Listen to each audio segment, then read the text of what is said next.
Yes, that's what's happening. Okay. I had some lag, so I started the stream over. Let's hope it works this time, and if not, I'm gonna just stop messing with it.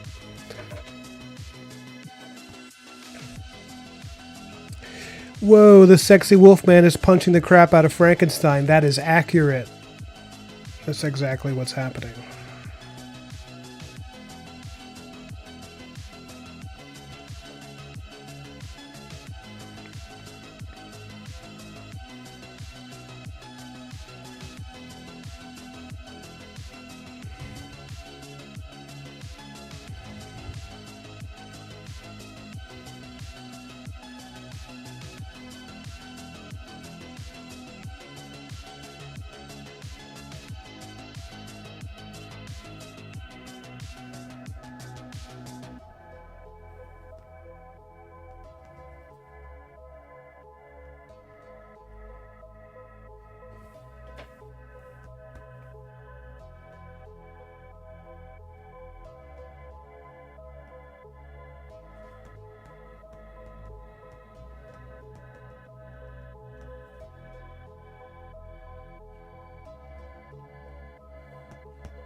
Good to see you too, man. How are you, Ed?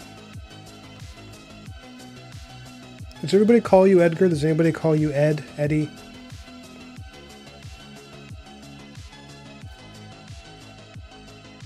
What kind of nicknames you got?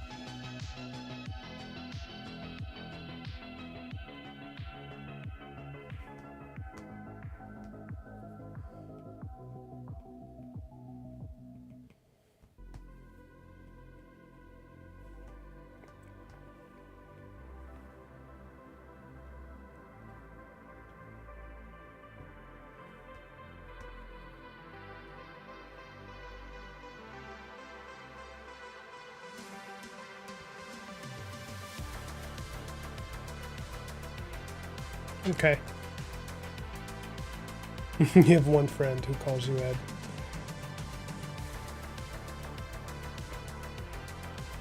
Gotcha.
Let me see. This lady at church forgets I'm Edgar and calls me Edward, and I have to correct her each time. I hate that. Then this one forgetful folk says my full name every time he sees me in an accent I can't describe. Speaking of my name, guess what? You know what? I have no idea where you'd possibly be going with this, so I can't even guess. But tell me what's next in this cavalcade of adventurous information.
I might be able to change my name soon without cost. I've always hated Edgar. I'm leaning toward Ezekiel or Alexander.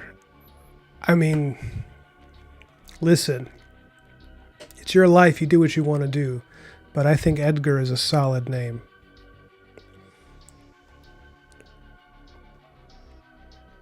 You know what if I were you, I would look up all the great men in history who've had your name. No joke. Like, just look up how many amazing people in history have had your name, who have carried the name Edgar, and tell me at the end of that if you still want to change it.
Edgar says, so when my parents and I go to court so they get full custody, because the situation, despite me living with them for 5 years, is complicated, we're going to ask the judge, I don't care if there was a dude named Edgar the Peaceful, I still don't like it.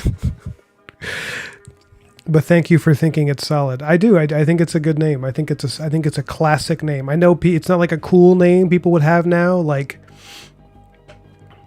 I don't know what an example of a cool name is, but it's a name you don't hear that much of anymore, and that's why I like it, because I like old stuff. And because I think there's a lot to be gleaned from history. But anyways, that's cool. If that's really what you want to do, you have my blessing.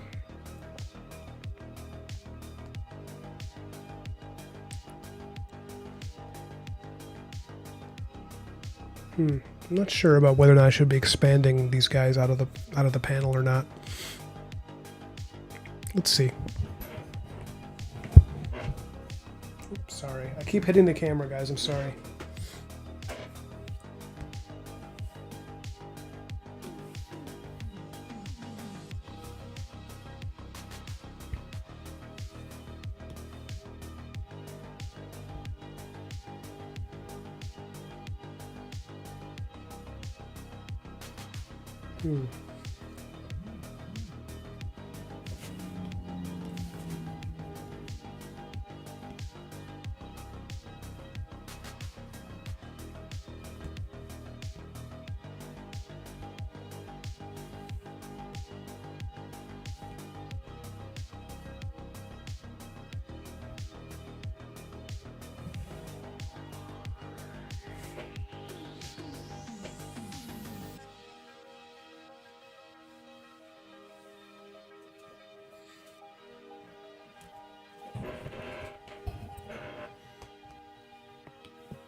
Yeah, that could be cool.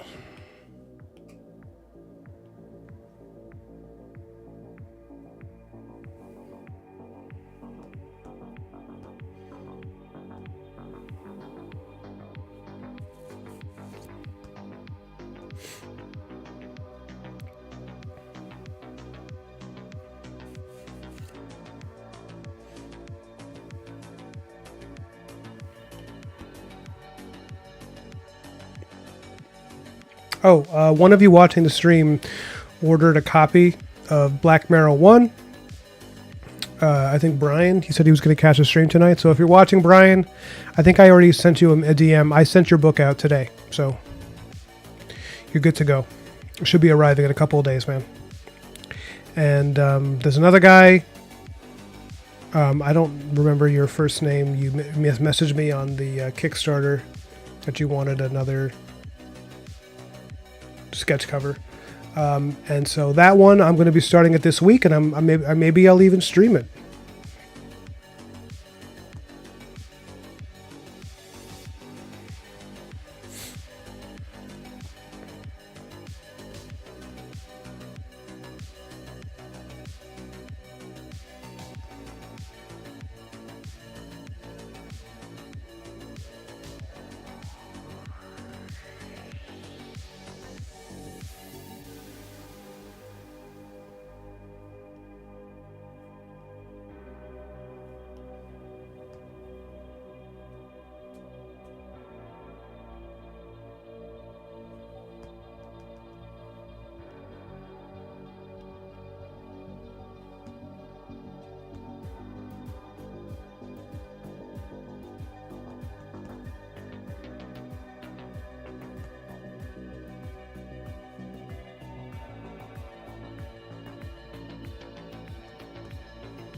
And Procreate is so sensitive to any gaps in the line. It'll just be like, no, you forgot to close this 1/4 of an inch.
So anybody, any of you guys been catching Dave Repose's streams?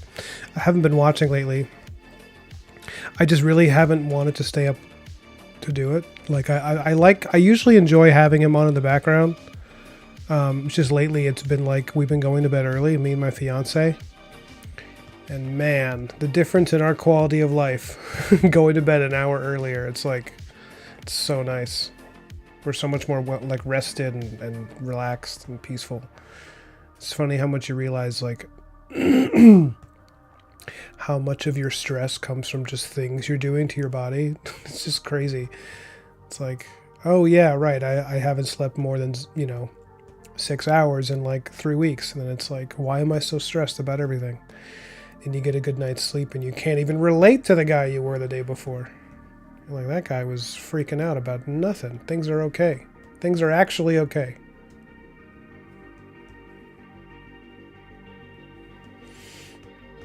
But I generally like Dave's streams.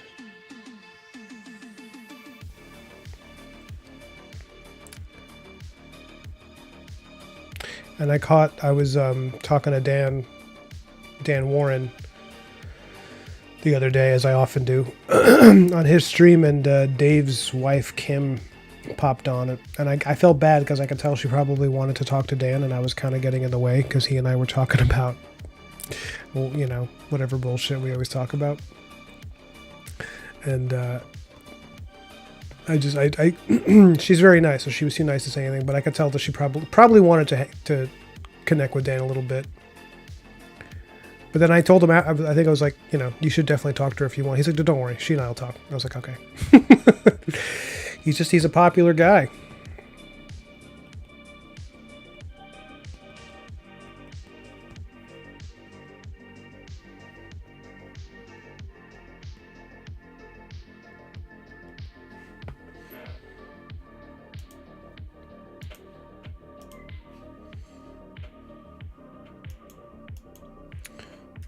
What's wrong, cat?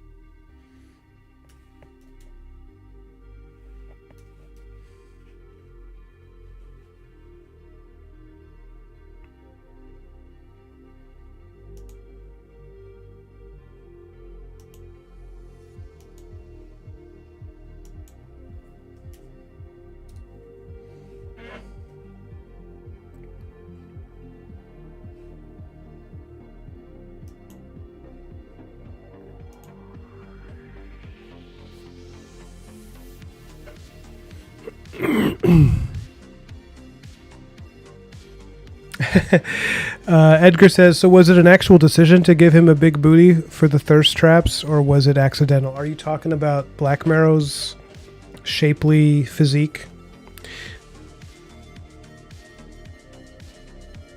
In general, I don't know how much girls care about big booties as much as guys.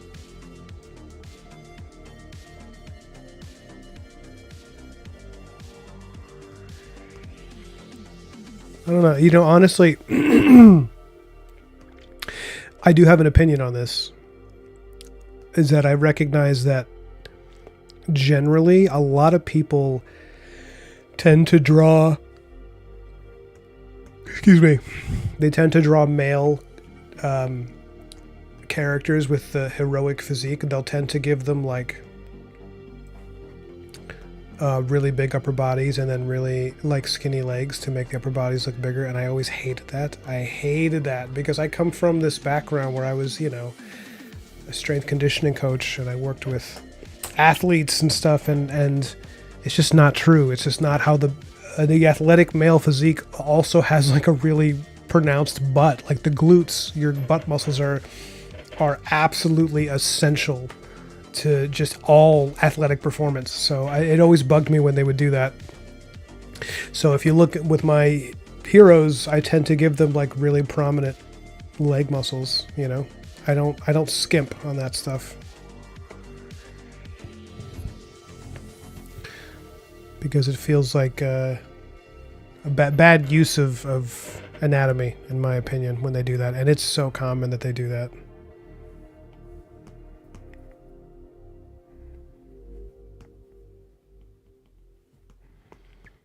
Man, what a tangent I've created here with his foot and his hand. I don't think I'm even going to fix it. I think I'm going to just work with it. Now let's see. Do I have to... Yeah, I think I'm going to have to alter this so that I can work on colors without it being too dark.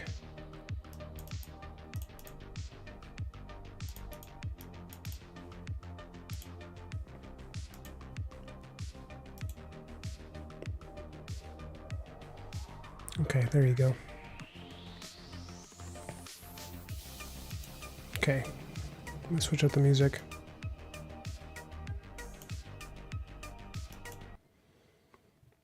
Let's play some Dark Academia.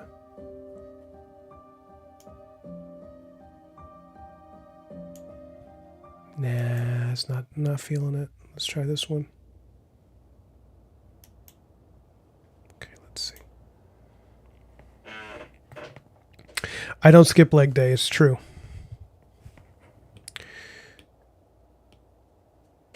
I actually do a lot of I do a lot of leg exercises because as you get older, guys, that's where it really counts. Your legs.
What's up, Nicholas?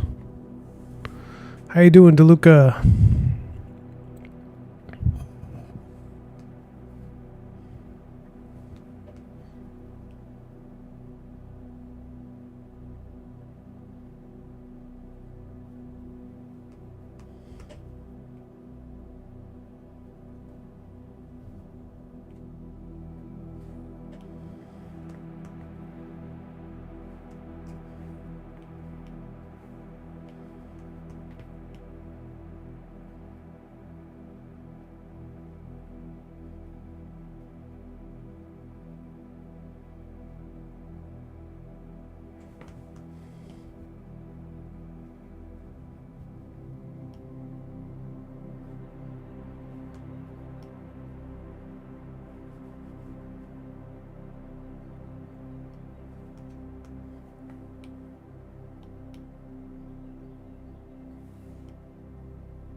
Let me double check her color palette.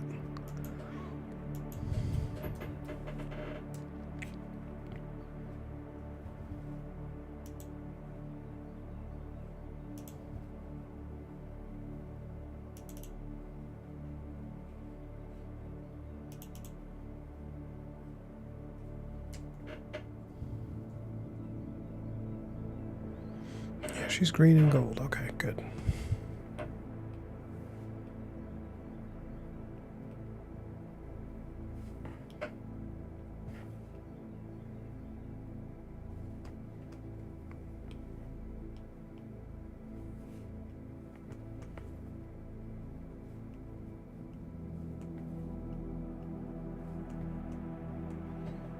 Okay, we got her colors blocked in. Now we're gonna do the chair.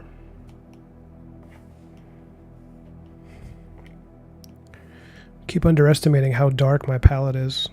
Keep going much brighter, and then I realize, like, oh wow, I really set this up to be a very dark room.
What are you working on, DeLuca? Nicholas DeLuca. Oh, hey, Jacobo, you got an iPad. Yeah, and Edgar, so you've been using colored pencils. I've noticed. I wanted to tell you. I think I already mentioned to you that I think your work lately has been. I've seen some big improvements. You're getting to a place where it's getting good, man. I want to. Would it be all right if I gave you like an assignment, as far as like trying to push you to learn a little bit here and there? I feel like I can do that since you're one of my younger followers on here. Is that you are clearly getting better at drawing. You're working on faces more so than you have in the past. You're not avoiding them anymore, and that's great. Try. So I think I gave you the PDF for how to draw the Marvel way. Look at the areas of the book that deal with the human face, and read what it says, because it's. And then I want you to try drawing the faces that they do in that book if you can.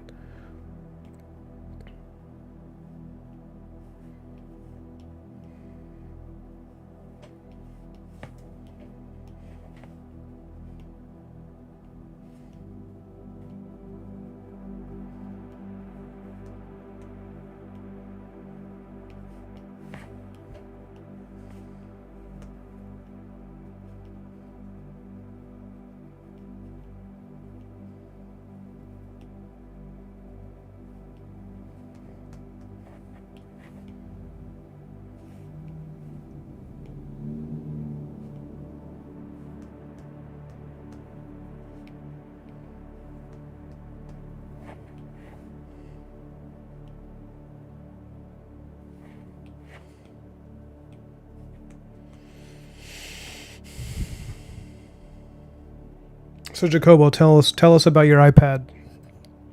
Tell me what it's like with the iPad. Are you using Procreate yet or no? And if you have questions about Procreate, please hit me up. I but live to serve, and I also really am excited that you're using the iPad, because I think you've been on here for a while talking about, your interest in it. So I'm glad I was able to convince you to try it, to take the plunge. And I forgot, Jacobo, are you one of the guys I was talking to who's like, you're like retired, and you're taking up drawing now? Is that you? There's a couple of you, and I'm sorry if I'm getting you confused with someone else who was in my chat talking about that.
Okay, she might be done.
I told some of you I was supposed to have Steven Zapata on this month, but he's got some stuff going on, so he said he needed to reschedule. So we're going to do it in April. He's going to be back on for the big draw in April.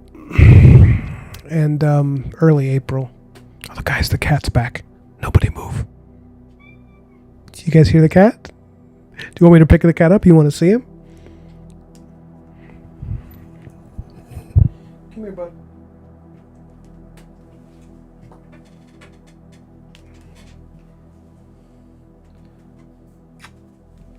This is my kitty. Say hi. Sorry.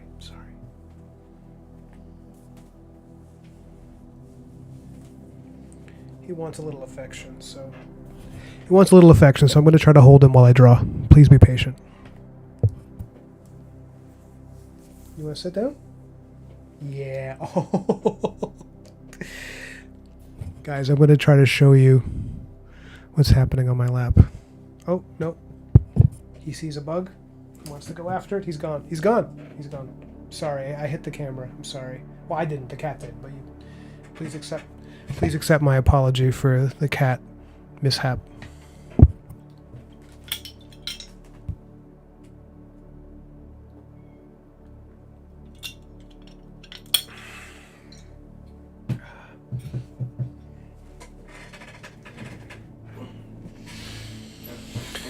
Also, Jacob, I'm sorry I confused you with someone else. There was someone...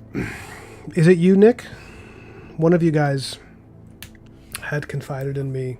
Not confided, it was public in the chat, but you had said that you were in your 60s and you were looking to, start getting into art.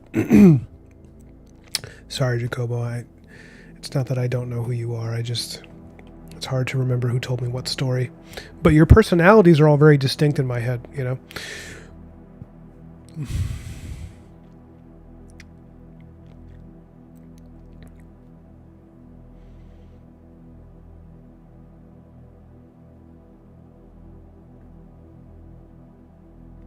Jacobo says, I'm trying out painting and line work. I think I'm going to make my sister's B-Day present with it. Oh, that's cool. You going to print something out?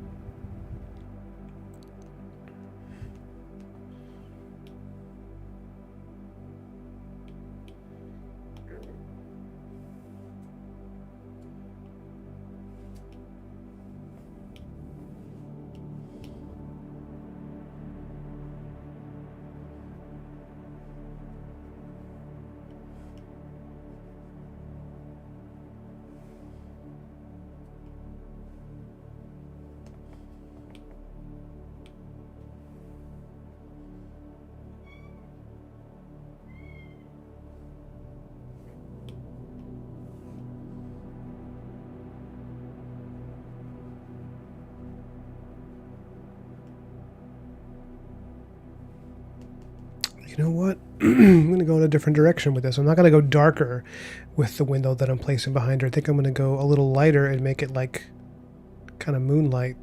Yeah?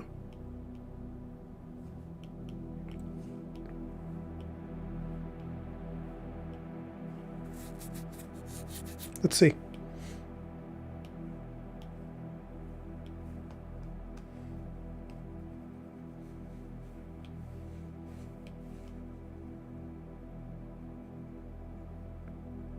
It's a cool gift for your sister, man. People always appreciate when you make art for them. But yeah, how are you liking the iPad so far? I mean, honestly, like, how does it feel?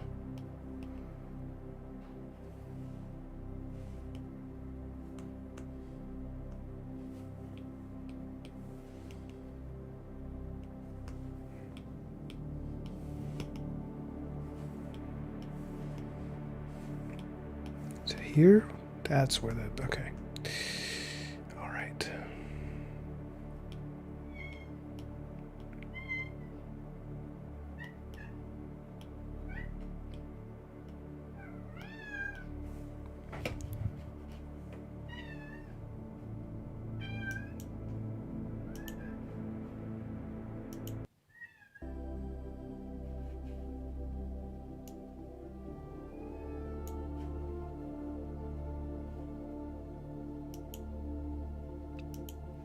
Okay.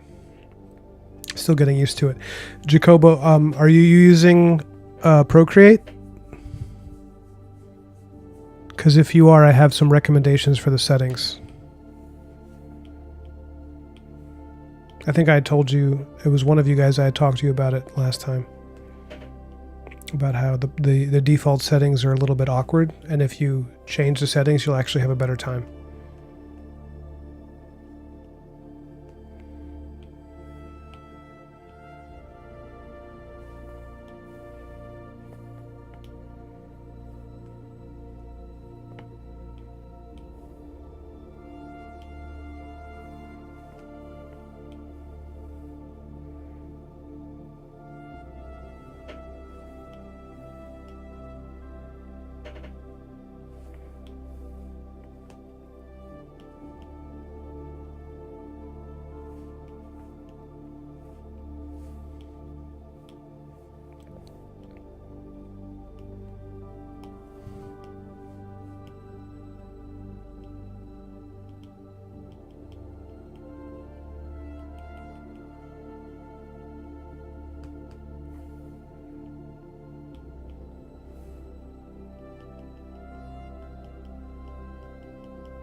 Okay, I'll show you in a second. Hold on, let me just...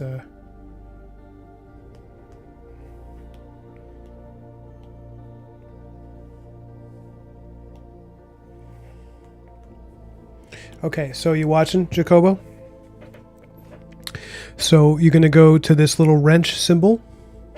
You see it? Maybe I can adjust it so that you can see it. Hold on.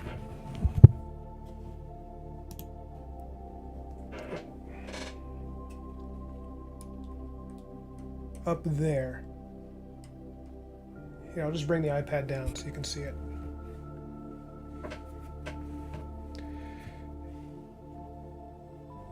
That symbol right there, the wrench, you're gonna click on the wrench, little symbol, and let's see, where is it? Canvas. Sorry, I'm trying to remember. It's been here, preferences. So you see the PRFS preference? You're going to go there, and then you're going to go to, I believe it's pressure and smoothing. Yes, see? So then you go to pressure and smoothing down here toward the bottom. You're going to click on it. And if you look, this is the general pressure. So you're going to have the option to adjust pressure sensitivity for every single brush that you want. I don't usually mess with them unless there's something really wrong.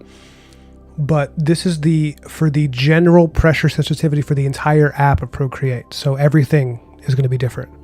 So the default, I don't know what the default is. It's probably like a straight line, right? Like a straight diagonal. So what I did is I brought the pressure sensitivity way, way up. So that way you don't have to press down as hard. It's not going to be awkward. And if you don't like it, you can reset it afterwards. But I generally, like, everybody seems to be doing this because they're like, Procreate feels weird. I don't know why it's not working for me. But then most people just make that one change and suddenly it's like, I love it. It's amazing. So try that and let me know if it feels better. You're not going to have to press down as hard. You're going to be able to flow. Because if you watch me, I zip around. I don't, it's not a problem. Okay. Let me adjust this back into place now.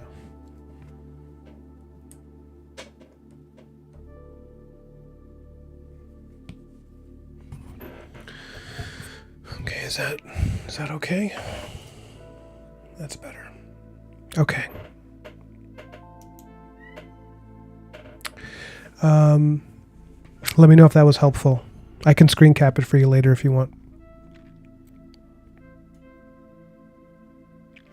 Yes, the girl, the woman is Adelaide Fairchild. You could just call her Fairchild.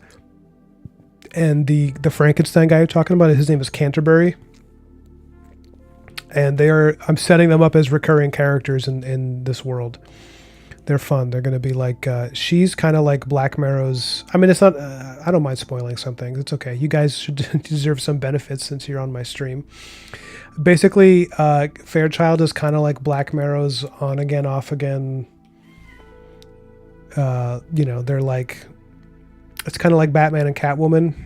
Not quite, because they're more like on opposite sides of the law, but generally it's like she kind of makes him furious, but also he's really into her, and vice versa. Like he really, Black Marrow is very stubborn, and Fairchild is like very attracted to his, he's a man of honor and all that stuff, but he's also a bit of a, a bit of a grump, and it's like that's their kind of dynamic. But there's a lot of respect between them, and occasionally it's implied that they were lovers in the past and that they might be again, but right now they're just kind of like they run into each other, and there's this kind of dynamic that's very flirtatious between them. And mostly when they do the femme fatale thing, not femme fatale, because she's not a bad guy in any way. She's just tricky, But most of the time when they do the dynamic and other superhero stuff, they make her like she's the one driving the flirtation, and the man is very like, no, I'm too honorable, and you are a mischievous woman, and it's I'm doing something different with this, where I kind of like this idea that Black Marrow's like, flirtatious. I like making him a less of a cliche of like the man of honor. Like he's a man, first and foremost, and he's like, she's very beautiful, and he knows she likes him, so he's willing to throw some vibes her way. But there's always this thing of like, when will they? Are they ever going to settle down and be married, or will they always be two adventurers who sometimes come across each other? But yeah, I always liked having her around as like not having her around, but like placing her in the story as a possible, if he were to settle down and be with her, or maybe they would just go on adventures together. So the whole idea of her character is that she's someone who is like a, how would I describe her? She's kind of like a traveling apothecary. Excuse me. Like Dr. Quinn medicine woman type of thing. Maybe I'm not using the word apothecary correctly, but yeah, it's like, the world of this story, there's all types of supernatural, scary stuff in the world, and Black Marrow fights monsters and demons, with might and muscle and courage, and she's like a doctor almost who specializes in rare diseases. So she's kind of like a traveling medicine woman who uses like magic and potions to try to help people who have rare problems that pop up in a world full of supernatural stuff. Can you guys hear my cat right now? Can you hear him he's on the ground beneath me just being like, meow. Yeah, it's the classic, will a lone wolf finally find a pack? That's a good way to put it. And so the other guy, Canterbury, he was a character that I kind of, even back when I was doing book 1, like I just knew that he was going to be coming into the story. I love Canterbury. This is a really good way to describe Black Marrow's relationship with Canterbury, is that like they've known each other for many, many years, and they kind of can't stand each other. But they also trust each other, but they're like they're like very much rivals, where Canterbury he's a bounty hunter essentially, and Black Marrow is a lawman. So sometimes they work together, but they have very different moral codes, where Canterbury's all about like, just about making that money. He's like, I'll kill the monsters, I'll do all that stuff, but it's about getting paid at the end of it, because this is about survival for me. And Black Marrow's like, well, I'm a man of God who fights evil because that's what we're supposed to do. I don't care who pays me. And sometimes and I had this idea for like a running joke throughout the whole series, that every time they run into each other, even if they're on the same side, they always end up in a fist fight where they just beat the crap out of each other. It just made me laugh to think about like, the two of them are like in this issue, they're essentially teaming up to face these villains, but first they meet up and they can't stand each other, and they just start beating the crap out of each other. And I just like the idea of having this recurring character throughout the series who whenever him and Black Mirror are in the same room, it's like two brothers who can't stand each other. They just start throwing each other around and like hitting each other, and they always knock each other around for a bit and give each other a black eye, and then they're back on the case, yeah, Canterbury's fun because he's got a very different, I actually think him and Fairchild could both have their own one-off, and I actually plan on doing that in the future. If there's enough success with Black Mirror, I'll absolutely do like little one-off stories about each of them. I think that would be really fun.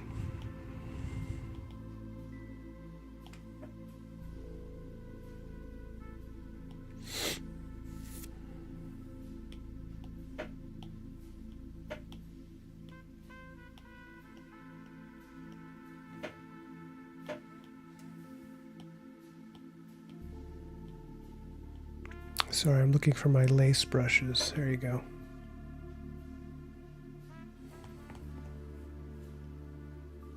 Yeah, I'll do that.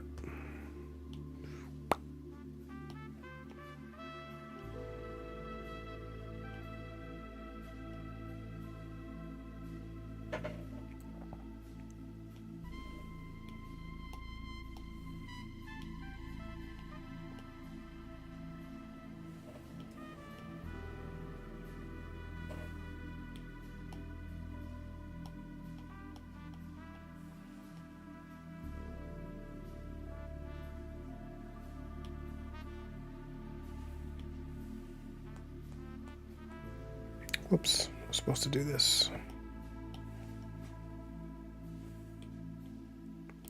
I'm trying to put a little bit of patterns on the wall to give it a decorative Victorian feel. There you go.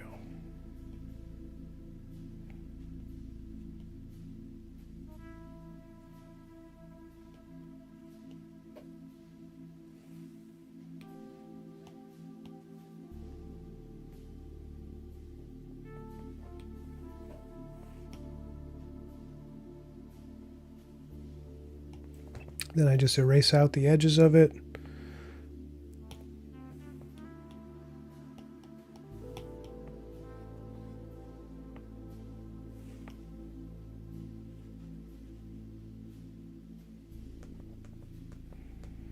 There you go, that's looking pretty good.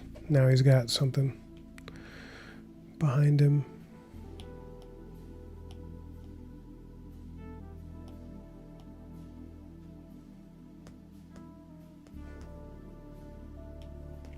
See, now the room looks a little more complete.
It's looking pretty good. Pretty good.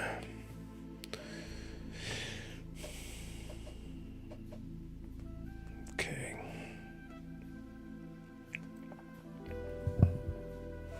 check and see. I've been getting a lot of texts. Let me make sure it's nothing that I need to worry about.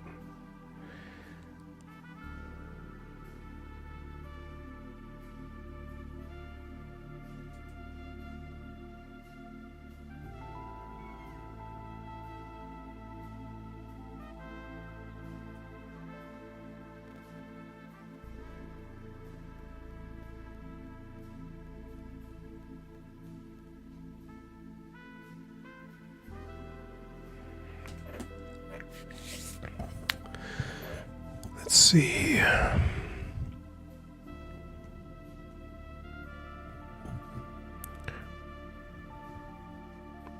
Judge Holden vibes. Yeah, I could see that.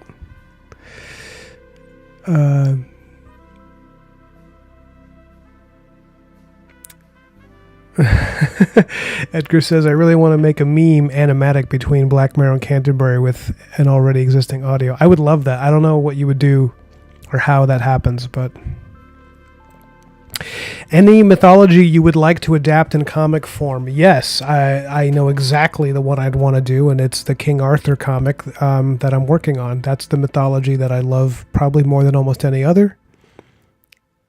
And that's like my go-to. That's like the book. I'm about 20-something pages into that, and we have a plan for many, many books for it, just like Black Mirror. So I have a feeling that you're going to be seeing a lot of that. And I work on the King Arthur Knights of Camelot book on my streams quite a bit. But yeah, that's the mythology that I want to adapt. I just think it's awesome. I think it's really cool. I like it more than a lot of other stuff that seems to get more play in pop culture. I like it more than Greek mythology and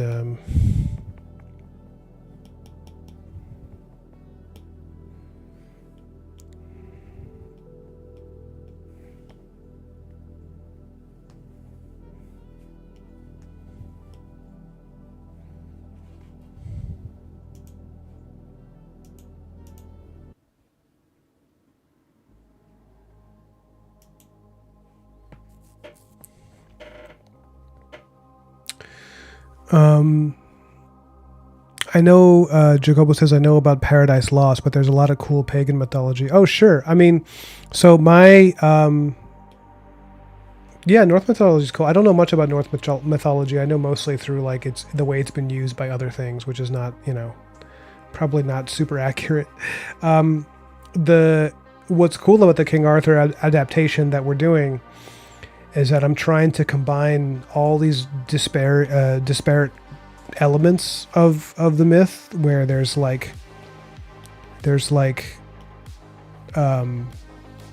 Christian stuff, there's pagan stuff, because it's about the mixing of those cultures,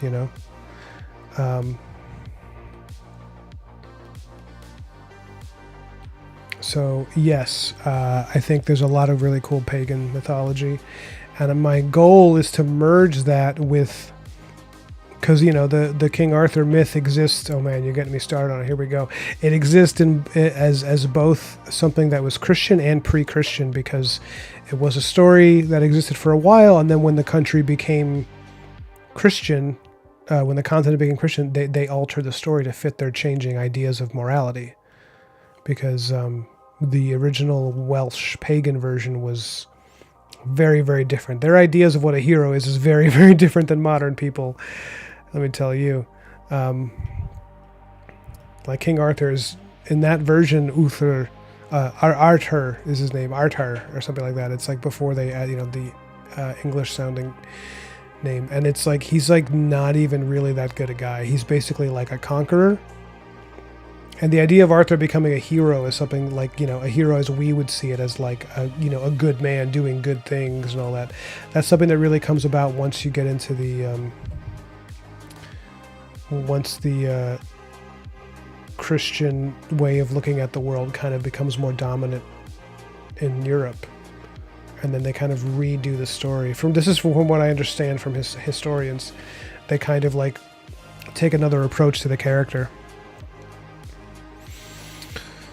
And that's the version I'm interested in, certainly, is the version of him where he's kind of like a superhero. But, not kind of, he basically is. But I want to take elements of the pre-Christian Welsh druidic kind of version of it and make it work with it, like, because the idea of Arthur in the book is that he's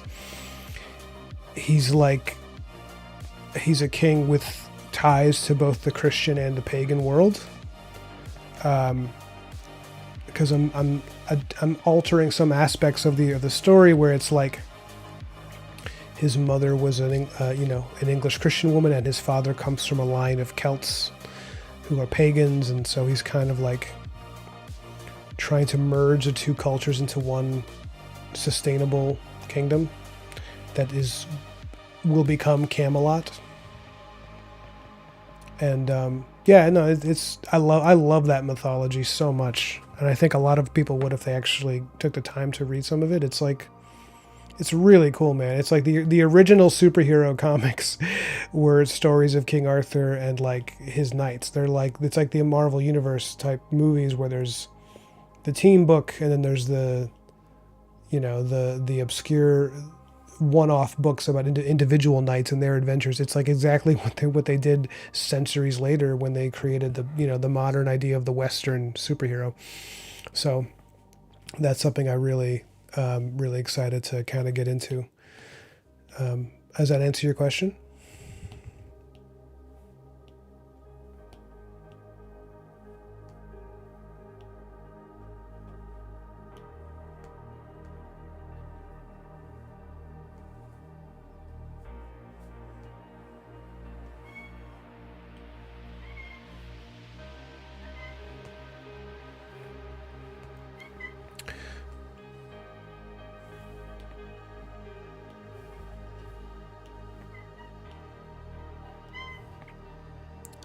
You know what, guys, I'm going to actually hop off because I got to feed this cat.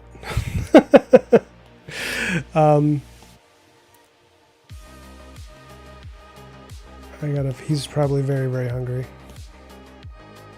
I don't want to keep him waiting. I could come back in a few minutes, but...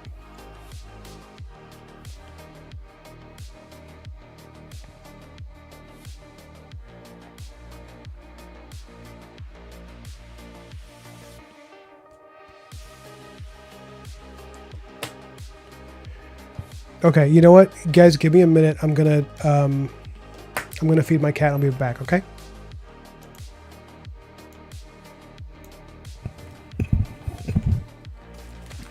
All right, I'm coming, dude. I'm coming. Hold on. You'll get your meat pie, whatever it is you eat. All right, come here, bud. I'm sorry. I'm sorry you were waiting.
Wine's by the door.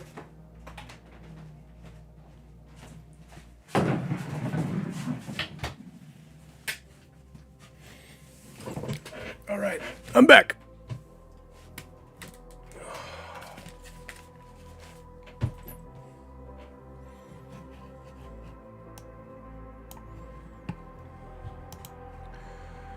I'm back, everybody.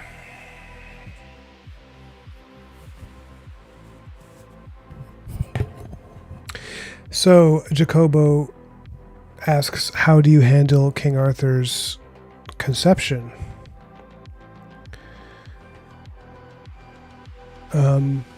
Uther tricked Arthur's mom into having him. Yeah, I'm actually going to be sticking with it as it is.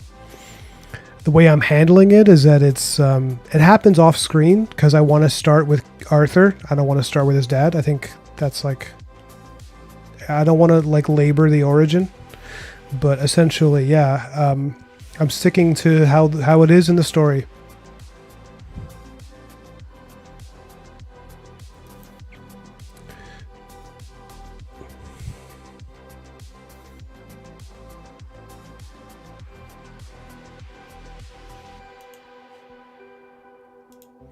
Because I think the morality of it is actually going to be really interesting to learn about.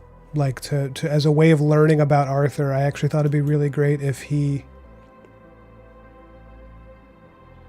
learns about his birth and hates his father, essentially. Because remember, his dad dies before he's born, so.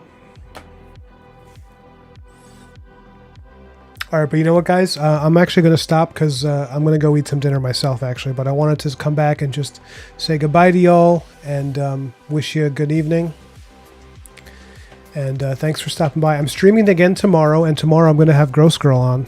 So that'll be cool. And she and I are going to chat